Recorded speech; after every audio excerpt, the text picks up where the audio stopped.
All right, y'all. This What's up, is y'all? go Another ahead. episode of Sports Talk with Cam and D. Today, we have a special guest. We have my homeboy, Derrick, is with us today. Go and join us. So, just want to reach out, say thank you for joining us, bro. You. Absolutely. It's a So, pleasure to be here. so today, we are going to discuss Cody Rhodes versus Roman Reigns. So, we going superstar versus superstar, all the way to family versus family. We just gonna break it all down. Yeah, we're gonna get into how Roman Reigns became Roman Reigns, his rise to the top, and All that. this potential match with him and Cody Rhodes, that has the WWE universe buzzing because how Cody Rhodes came in at WrestleMania, you know what I'm saying? So yeah. So my first question for you, Derek, is what made you a wrestling fan? It all started when I was a little kid because my dad, he was a wrestling fan and I grew up watching it alongside him. I remember he was always a sports fan. He would always be coming home watching Sports Center. But then when Monday Night Raw would be on, he would be watching and I would watch superstars like The Rock, Stone Cold Steve Austin, Triple H, Undertaker, Kane, you name it. And ever since then, I just grew attached to it. Like I love seeing the performances. I love seeing them hit each other with the weapons and put each other through tables. It just, even though the action is scripted, it's still very entertaining. Most definitely, Yeah, most that's true. definitely. Yeah, those table, ladder, and chairs matches. Those is always lit. I don't care what nobody say. Like that, those is always fun. So you what's your current what's your status on the wrestling today? Like what you like about it today? Depends on which promotion we're judging here, but in general, I think wrestling is getting better and better. We got a lot of new styles coming in. We got wrestlers from not just the US, but many different countries, Japan and India, stepping their game up, even the United Kingdom. We got so much talent coming in everywhere that I think the roster, regardless if it's WWE, TNA, AEW, Ring of Honor, wrestling is continuing to get better and better. And then you have people who are joining in from these famous families. I'm pretty sure that's going to be brought up later, but you got these families. We got what's the word I'm looking for? Is it called free traditional? What's it called? Free for third generation. I'm sorry. We got third generational Yeah, superstars entering the mix now. So I think it's getting better. Could some things be improved? Yes, but I think it's getting better.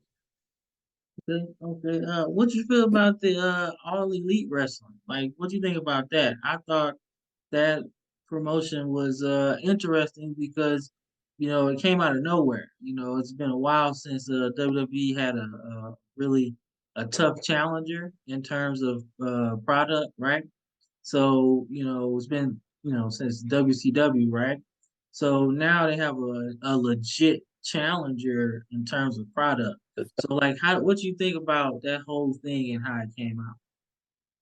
Well, first we got to give Cody Rhodes and Elite their props for even making that brand because before the AEW there was just WWE, TNA. Of course, there's New Japan Pro Wrestling and other promotions, but basically it was just WWE versus Impact for the most part. But Cody and the Elite, they made their own brand, made it extremely successful. Now, some people may question the booking methods of Tony Khan, but AEW is extremely entertaining. I went to several live events. It's one of those events where when you're watching the show, you never get bored. You never get, it's like back in the day, you would watch matches on WWE and be like, oh, they're having a Divas match. No, that's going to be a piss break. But you don't get that same energy when you're watching AEW. Like my eyes are glued to the ring the whole time I'm watching it. Hmm. Okay, okay. Nah. I just want to get your thoughts on that because me personally, I was like, geez, what is this? You know what I'm saying? But what sold me on it was Chris Jericho joining it.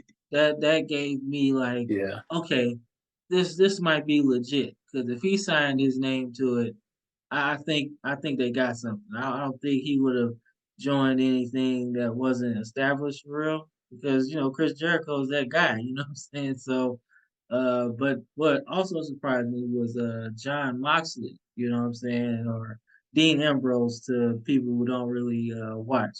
But I thought he was a very good character. You know, his gimmick is legit. And it opened up the door for a lot of those NXT guys, you know?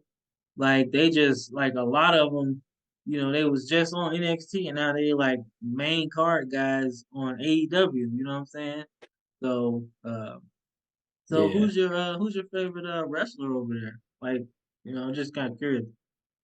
And AEW, AEW, yeah. the wrestler. I'm a big fan of Hook. I know he's a young cat, but I'm very interested in seeing how Hook does in his career. So I'm gonna go with him. Okay, okay. All right. So shifting focus to Cody Rhodes and Roman Reigns. So how do you feel about that storyline? Let's see. We got Highlander versus the Tribal Chief. Where do I begin? Okay. So let me take the time to assess both gentlemen. We got one man who is the son of Hall of Famer Dusty Rhodes, rest in peace. And then we got a man that comes from a great wrestling family that we all know. Cody Rhodes and Roman have both achieved a lot in their careers, but it's debatable as to who has achieved more in the WWE. So, Roman, he's been champion for, I want to say, over 1,000 days. Am I correct on that? Yeah, it's Yeah, past 1,000 now. yeah. Been a Yeah, while. Roman's Yeah. been champion about over 1,000 days, and Cody's still trying to win that first world championship in the WWE, which I think he deserves. And I gotta tell you, the whole finish at WrestleMania shocked me because Cody kept talking about finishing his story, and I kept thinking, okay, Cody's going to dethrone Roman, and then the belts are going to get split up, but it didn't go that way. We all saw what happened. Roman pinned Cody. Then Brock Lesnar got into the mix. Next day on Raw, they had a tag team match between Roman and Solo versus the unorthodox team of Cody and Brock Lesnar. And before the match even starts, Brock just F5s him in the middle of the ring. So now it's like, okay, where do we go from here? I do see Cody becoming a world champion in the WWE, but one of the things I'm curious about is when are they going to pull the trigger on it? Is it going to be next year at WrestleMania? Is it going to be even this year? My question that I'm curious about is when are they going to let Cody have his time to shine? Man, geez, Yeah.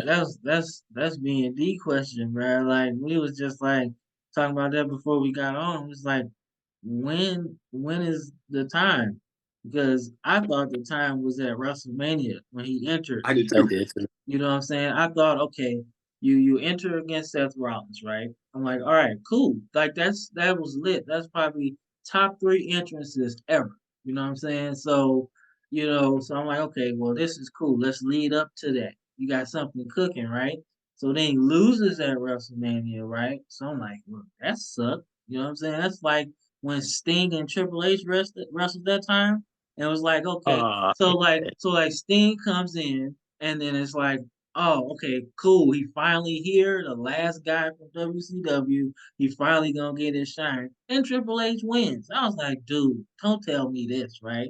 Now, keep in mind, Triple H is now the leader of the creative part of the brand, right? So now I think like, okay, he knows he has something, right? But I think he has to fracture the bloodline first like we saw at Night of Champions. So I think Yes. it's like this storyline that's building. And I think because Cody did say it on Raw one time or SmackDown, one of them, that one of your guys is gonna leave. Foreshadowing. I like that, right? Yep. So I was thinking that he's gonna the bloodline's broken up and now Roman Reigns is vulnerable. So now I think once he gets Brock Lesnar out of the way, like say they do a third match or whatever, I think for WrestleMania this year it has to be Cody Rhodes and Roman Reigns. But I I think feel like the Usos is gonna help him. But I think building Cody as this like superhero guy, I think he's gonna go through all of them, which would make the story even crazy because now you beat the whole bloodline by yourself. I think that's what's gonna But happen you know, too. the bloodline on its way out. So I mean, yeah, but I don't know, man. I don't know. Cause they just everywhere. Like the bloodline be coming in, ruining everything. They do. Like, And like, if you think about it, history is repeating itself right now because the story that we're watching with Cody, if you all recall, John Cena was in a similar boat. He had to feud with The Rock. Rock beat him at WrestleMania. So then the very Mhm. following night, Cena comes out on Raw, and then Brock Lesnar's music hits, and everybody's like, "Oh my God, Rock right. shakes his F5s him, and then they start the program. So we all Yeah. saw a match. Cena won the match after he got his ass beat, but he won the match. They had a few more matches after that, but I think at this point, what they're gonna do is Cody. He lost his last match against Brock Lesnar because they made him pass out due to Camilla lock, which I don't even know how it's physically possible. But I digress. We all know it's WWE, but anyway, Right. Yeah. Cody Cody lost the second match. I think what they're gonna do is they're gonna let him win the first. I don't know how they're gonna do it, but I think, like you were saying earlier, they're gonna have a third match. Somehow Cody wins, and then he ends up in a program with somebody else. Now I don't think it's gonna be Roman immediately because obviously what they're going to do is they're gonna build the bloodline collapse. So we see Jimmy, he super kicked Roman. Solo has 2 times. sided. Yep, 2 times. Nice. Kick her around the world. 2 times. That was lit. That was lit. Or I literally got up from my seat when I watched that because call me a mark by saying this, but I hate Roman Reigns with a passion. That's I cool. That's cool. That's cool. That's cool. That's fair. That's fair. I Yeah. I really wanted to see somebody put him in his place, and to see Jimmy do that, I was like, well, Jimmy said that should have been you, but like they got Jimmy by himself right now. They got Solo and Paul Heyman with Roman, and Jay's kind of like in the middle, trying to keep everybody together. So I'm kind of curious how they're going to play the story. Like we all know Jay's gonna eventually like walk away from Roman as well, but it's interesting because Jay has been for all this abuse. He was the very first person that Yeah. Roman put on, and he of all people is the one that's like being submissive and trying to get everybody to like get along. When in reality, he of all people should be the ones with the most anger. He should have been the first one to kick Roman. Yes. Right. Right. Right.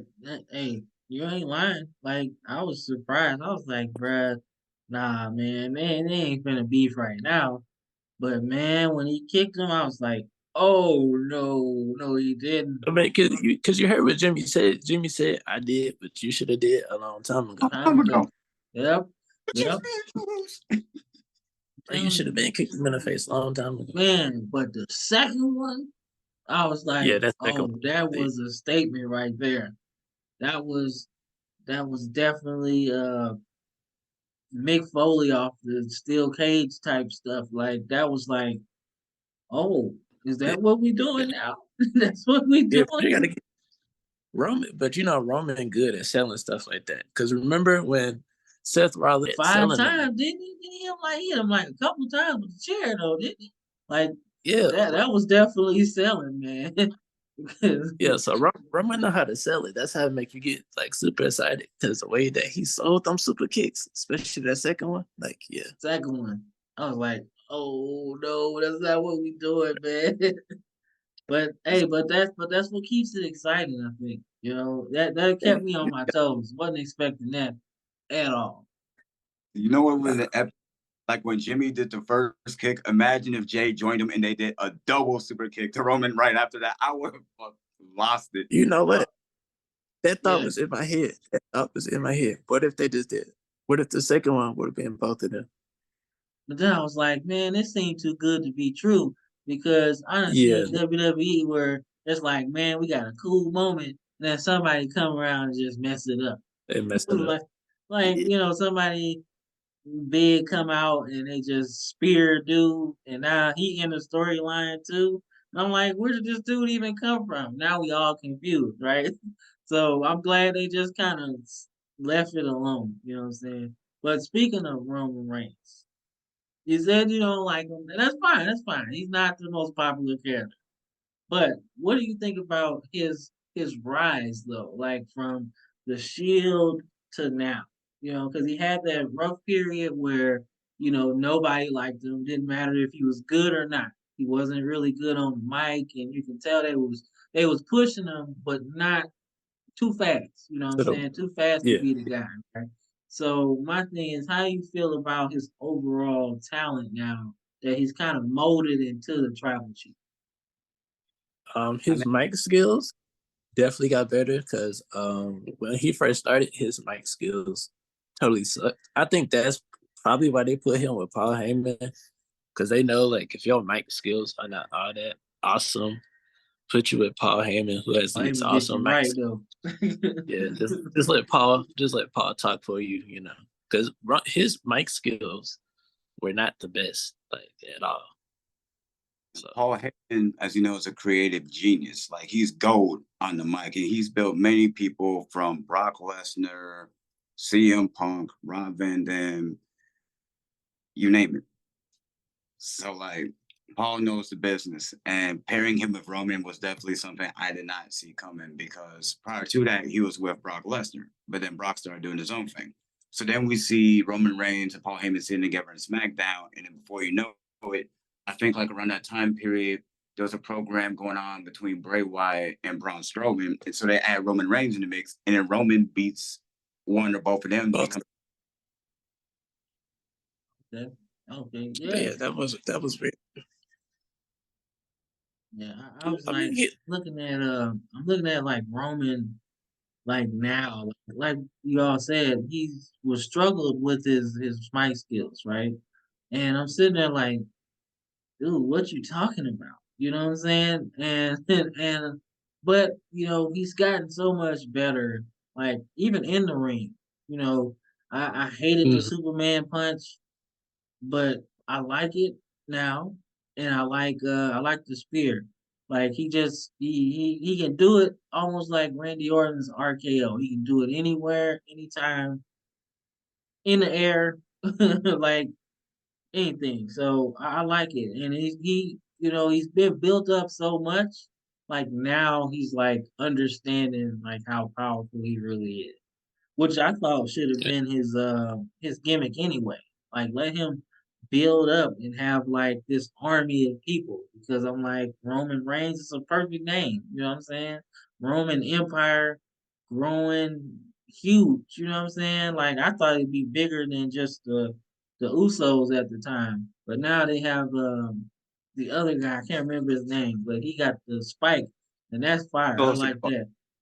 Yep, yep. Yeah, So now he's got more people and Paul Heyman on his side. So now it's like, oh, so I like it, man. I like the way he's doing it. Even when he's with the Shield. I mean, I know he wasn't really talking much, but the three of those guys together was really good wrestling. Like how you feel Sure. about that era? You know what I'm saying? How they moved from John Cena to almost this new age of wrestlers. You know what I'm saying? Centered around those three guys because they all became champions at one time. So, like, how did you feel about that era? Well, first I gotta give Roman, Seth, and Dean, also known as John Moxley, their flowers because those three gentlemen are phenomenally talented. Like you said, like when we grew up,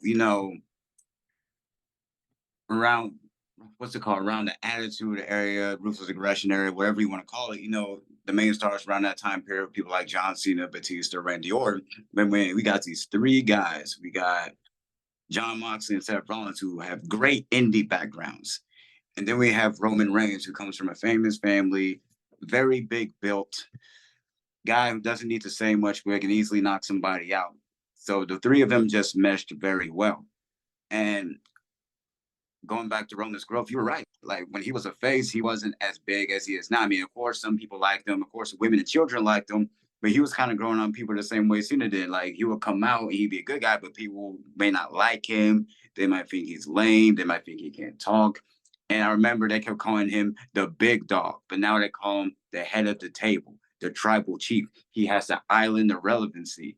And it's like, before he kept saying, believe that. Now he's saying, acknowledge me. So it's like that's fire though. That's fire because Yeah. I watched an episode of Raw and he did that one time and I'm sitting there like usually it's like boos, but it's more cheers than boos. Like that, Cheers. Yeah. like people don't like them, but I mean it's really more boos than it is. I mean more cheers than boos. And Yeah. I enjoy that. Like that's how I really thought Roman Reigns would kind of burst onto the scene. Like hands down, this is the vision I thought of him when he first burst on the scene. I was like, he gonna be the one. Like I said, Seth was good, and Dean slash John Moxley, they they was already good, talented, right? But Roman was he was the one that needed work. You know what I'm saying? So, but like I said, I enjoy how much he's grown. So Yeah. so I like his theme song. Roman's theme song now is better than his theme song before. Well, I mean, Because because it was a copy of the Shield. Like, it was the same one. So, yeah. they kept it. Yeah. They just kept it going. Like, Yeah, you know what I'm saying? Like, I was like, oh, the Shield coming? Oh, no, it's just Roman Reigns. You know what I'm saying? Like, it's Roman. he had to distance himself from that. You know what I'm saying? Seth Yeah. and Dean did. They distanced themselves from it. You know what I'm saying? So, like, Yeah. it was time for him to branch out. When he doing his thing. You know what I'm saying? Yeah.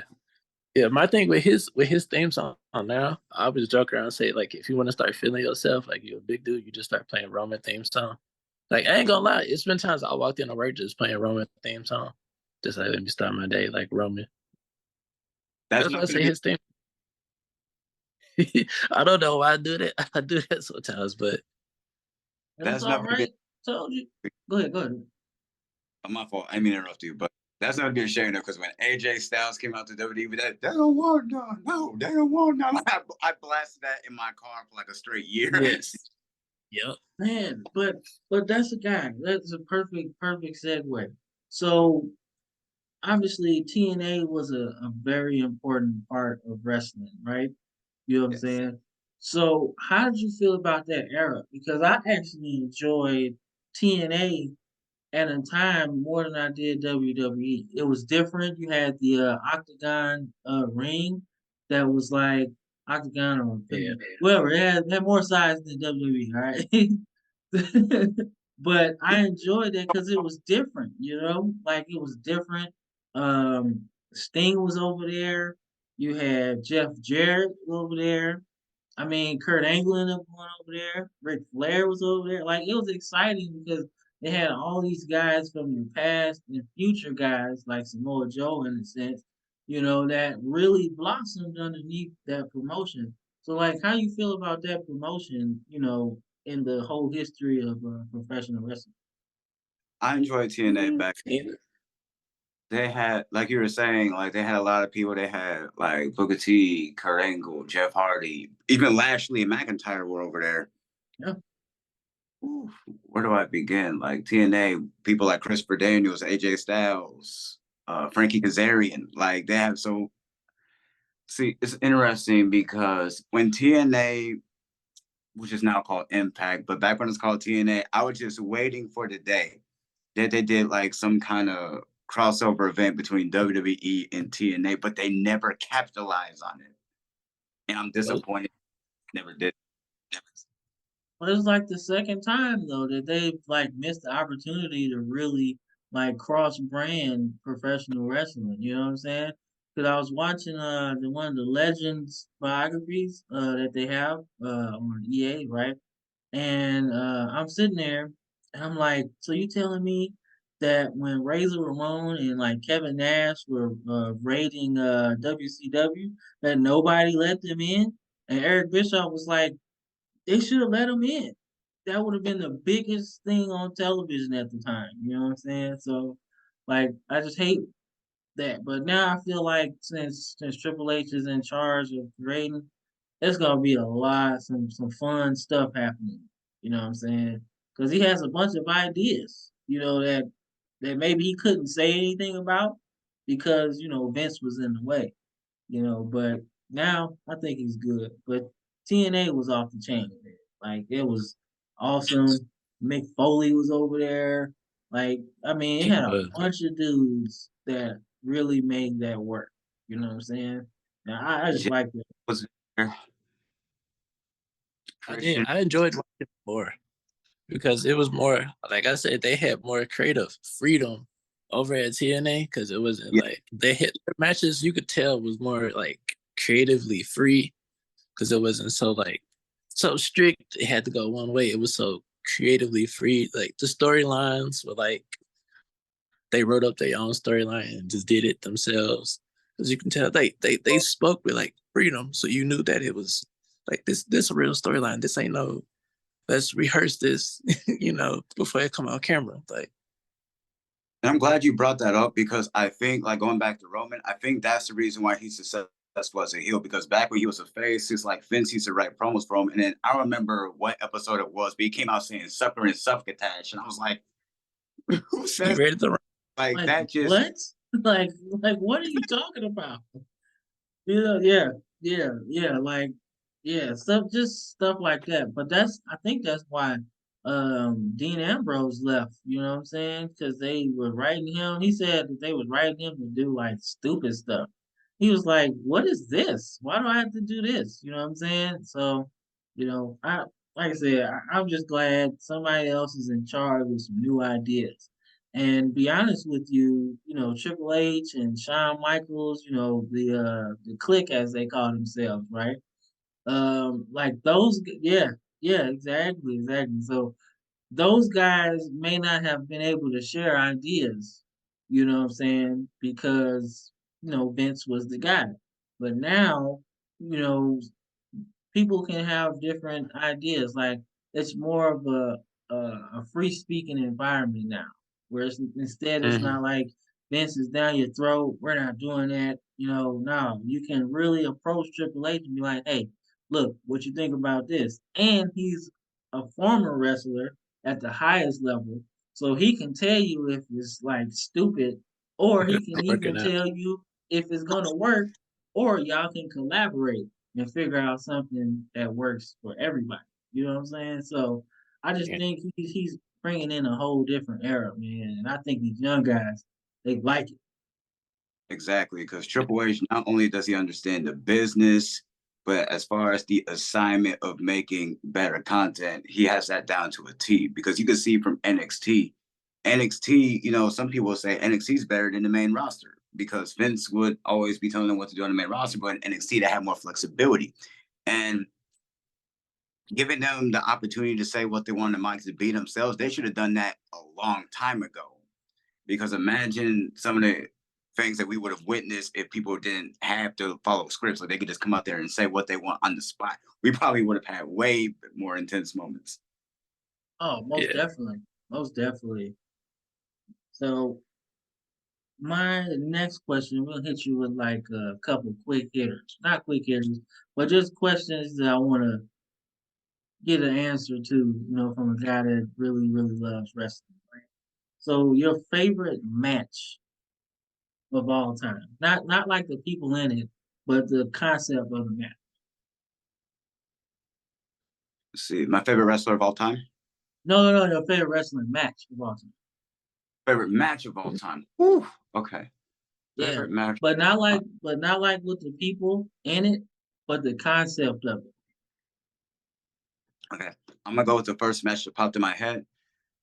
I believe, I believe this happened at Armageddon. It was a 6-man Hell in a Cell match between The Rock, Kurt Angle, Triple H, Stone, Rikishi, and Undertaker. Yeah. Is Okay. that the one where he took Rikishi off Yes. the yeah. Wait. Somebody threw Rikishi off somewhere. You don't remember that? Undertaker and Rikishi like off the Hell in a Cell, and he landed on top of a truck. Oh, And the It wow. was reason why like it had, that match is because they had so many rivalries going on at once. It was like Rock versus Angle, Triple H versus Stone Cold, and Undertaker against Rikishi. So you got all of this beef happening all at once, and you don't know who's gonna win. They're just like beating the tar out of each other. Okay, okay, nah. Hell in the Cells are always good though. Like, like, like Hell in a Cell and the Elimination Chamber, like those are some of my favorites because like they just go ham. You know what I'm saying? Like I They do. said, my yeah. my favorite is a TLC table ladder and chairs. Like some of those matches is just ridiculous. You know, seeing my favorite wrestler of all time. We'll get into yours a little later, but my favorite wrestler is Jeff Hardy, and he used to have ball in those. So I was like, man, it's my guy, man, jumping off this stuff and just everything about it. I like them. About Good you, choice. D? Oh, is it my turn or? No, Yeah. D. What's your favorite Yeah. match? It's gotta be Hell in a Cell because it's always been good Hell in a Cell matches, especially Undertaker versus Triple H at was that WrestleMania 28. Yeah, with Shawn Michaels in there, with Shawn Michaels as a special guest referee. That was a good match because they both went in on each other. Like it Yeah, was awesome, especially that was like one of the best matches ever though. Like they was doing some work in there, and it was a long match too. You know what I'm saying? And it yeah. was a good storyline too because Shawn Michaels, maybe off camera has been like cool with all of them. You know what I'm saying? So you really didn't know what side he was gonna be on. You know. So and Hmm. then when they left the ring together, that was really cool. Yeah, because they built it up like Triple H had a chance, like Triple H was gonna win, but then it was like, nope. No. Yeah, All right. I just like So at the end, no, y'all go help each other. ahead. How y'all helped each other up the ramp and then like hugged it out at the top of the ramp.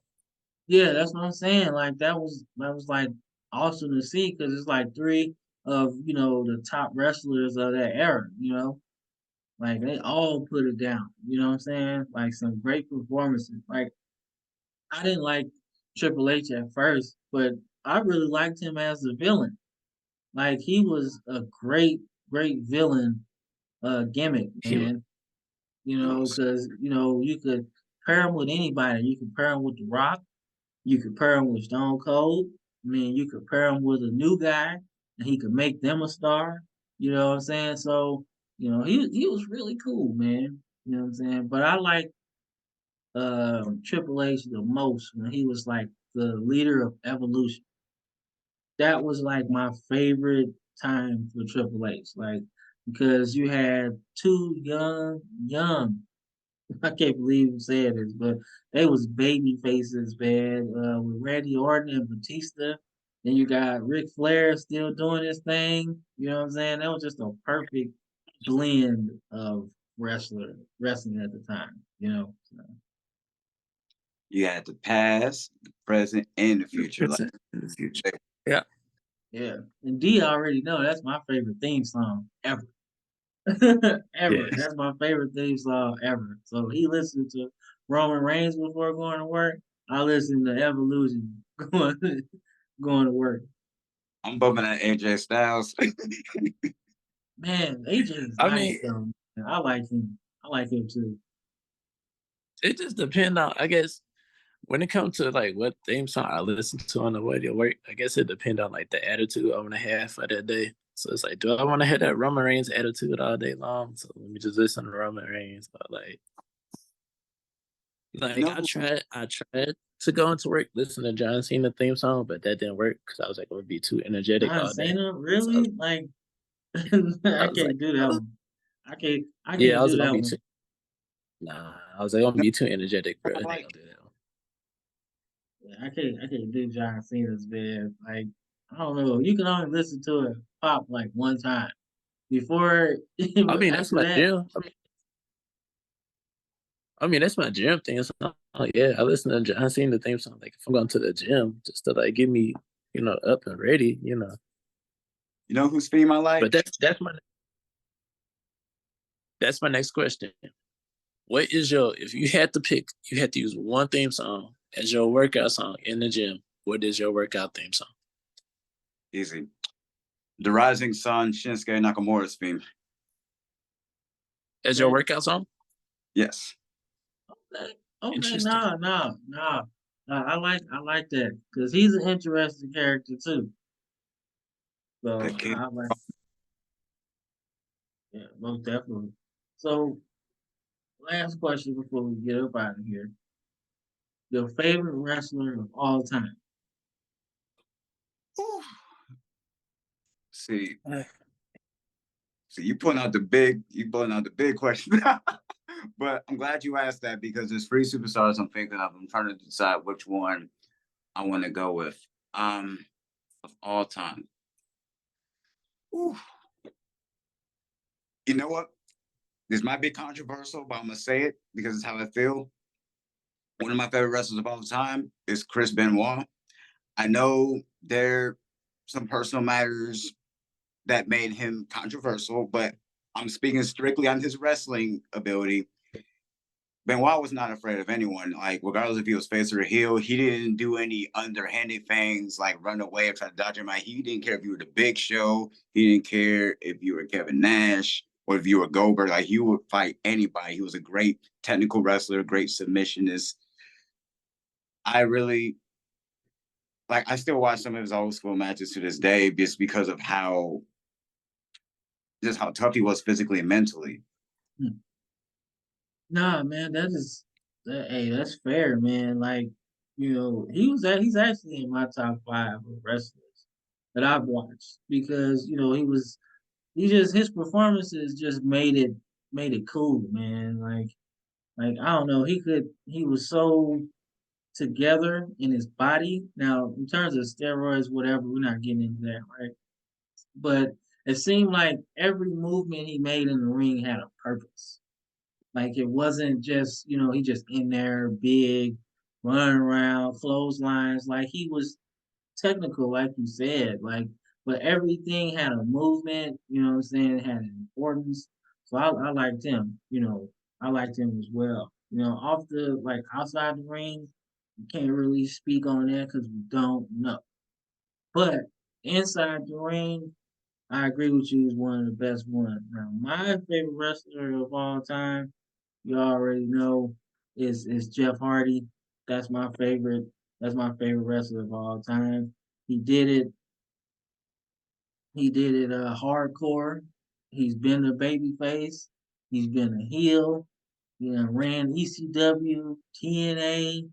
He in AEW now. Like he all over the place. And he just continued to grow, man. And he just that's my favorite wrestler, man. I take him anywhere. About you, D? Okay. Of all time, gotta be Shawn Michaels. He's had some glorious moments. He had the back injury, came back 8 years later, came back like he didn't miss a day. Man, but that was a great era with him, man. Like, he was like he was one of the greatest, man. Like he could stop he show stopping, man. He's a heartbreak kid, right? But man, it seemed like every WrestleMania he headlined, you had to watch it Yeah. because he just was that guy, you know what I'm saying? Like, and he put on some of the greatest matches I think of all of them. And he worked with anybody. That's the thing. Like he wasn't scared to work with the Undertaker, or he wasn't scared to work with a Bret Hart. You know what I'm saying? Even though they beefing like in real life, like he still got a job to do. And they put on a great show. So I like the ability, that he had to work. Yeah. My favorite Shawn Michaels matches was when he was going up against Shelton Benjamin. Y'all remember that super kick where Benjamin Off the thing, yeah, yeah. Yep. When he kicked him in the air, yeah. I was Yep. like that. But that's a guy that don't get no shine. You know what I'm saying? So this gonna be our last segment. What's a wrestler that wasn't pushed that you thought was going to be big?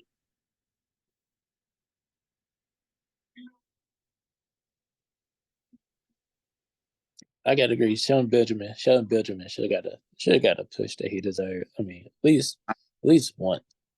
At least once. Hey, I'm all agreement, man. I was gonna say him too. That's why I brought it up.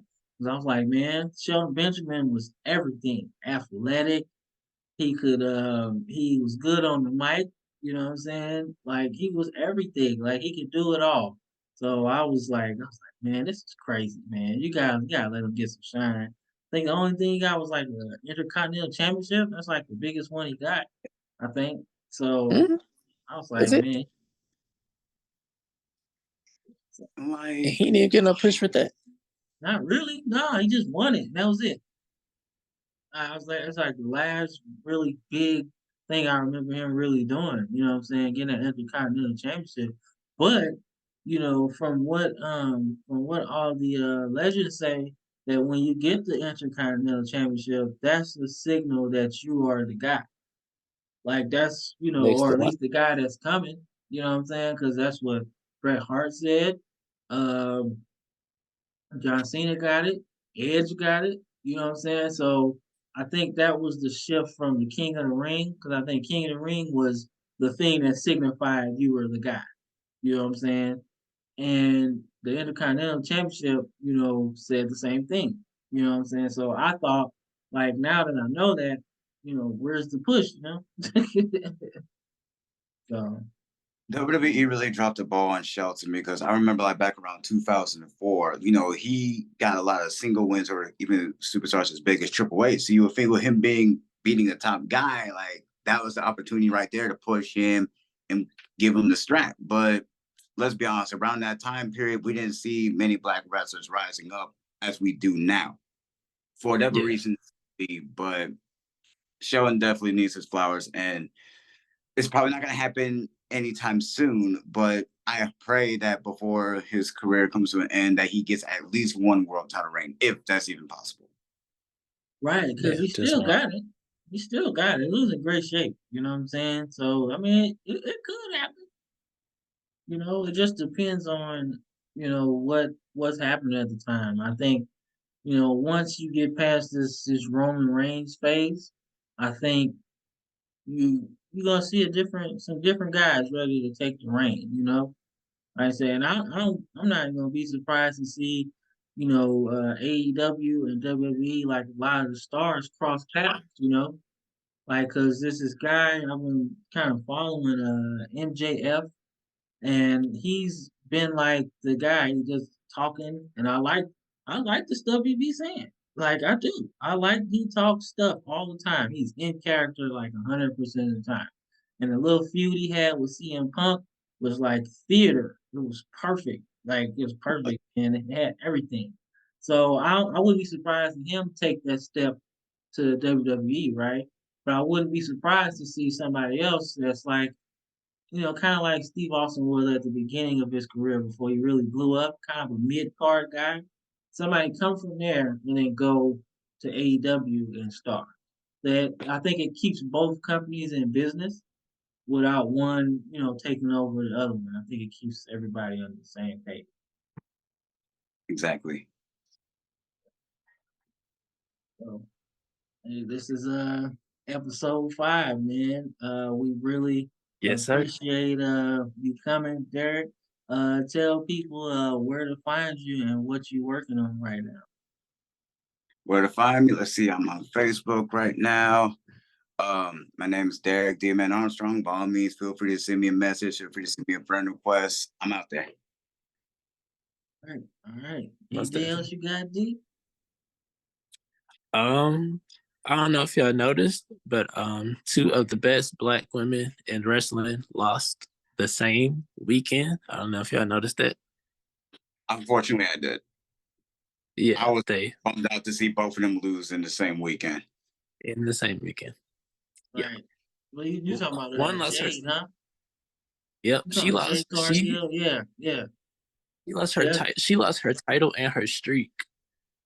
I think that one hurt more because she lost her title and her streak. because she was like 60-0 plus women's champion. So that kind of hurt more because it's like you lost a streak plus a title. So it's like, you know. Yo, I ain't even gonna cap. Like, I wasn't even expecting Bianca. Sorry, not Bianca. Jade. I wasn't expecting Jade's streak to end like that. Like Bianca, I could kind of see it coming because her and Oscar were going back and forth. But with Jade, the way they ended the streak by having Chris Strandler come in and just beat her, like that took me way by surprise. Like I wasn't expecting that. No, Yeah, that was man. kind of disrespectful. Because they always, they try to keep you on your toes, man. And I enjoy when they do that, because you think like, oh man, they're gonna win again, but then they throw a wrench in there. I think that's like the best when wrestling's at its best, when it's like predictable and then not predictable Mm-hmm. at the end. Like when they leave you on a cliffhanger, that's like the best part. Definitely is. All right, y'all. Well, as I said, this episode 5, another great episode. Special guest, we thank you again, my brother, for coming on. Episode 6, watch out for it. It's coming up. You know where to find us on YouTube, Sports Talk Comedy. Subscribe, follow, share your favorite video. We appreciate the support. We love y'all. We out of here. Later.